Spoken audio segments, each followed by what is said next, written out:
Part 13 of Chapter 1. Sultan had a dream, something like one of Nebuchadnezzar's. He saw himself with a head of gold, a brass of silver, a belly of brass. He saw himself with a head of gold, a breast of silver, a belly of brass, thighs of lead, and shanks of tin. Baha-Veled explained the dream as follows.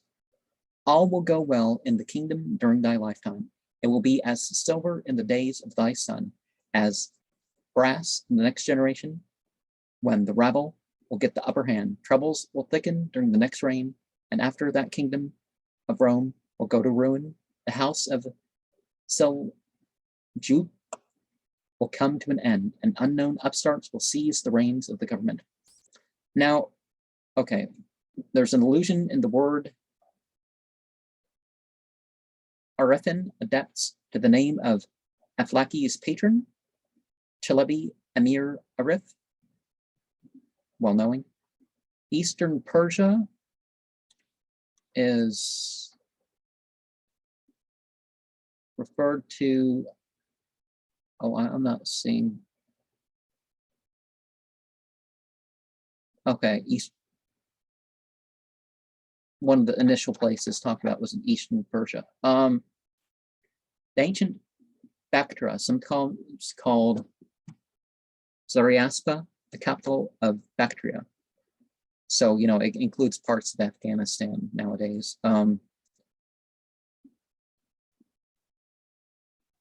Incorrectly written as Mecca by some Europeans.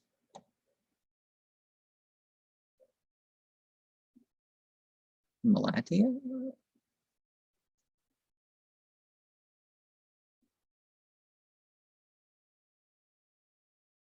Okay, I'm not seeing exactly where that note is. But yeah, there's to this day nowadays they're reviving one of these things is where one of those is like, where's Mecca? Where we don't you know, some Europeans that just took wild guesses at where Mecca might be, you know, like over by Damascus and stuff like this.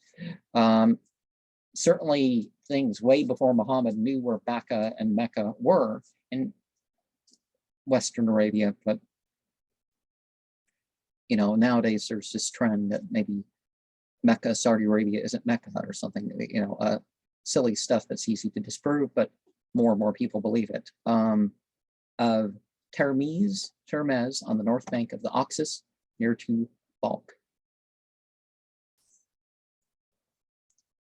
And yeah, I've had multiple dreams. The second Enochian author,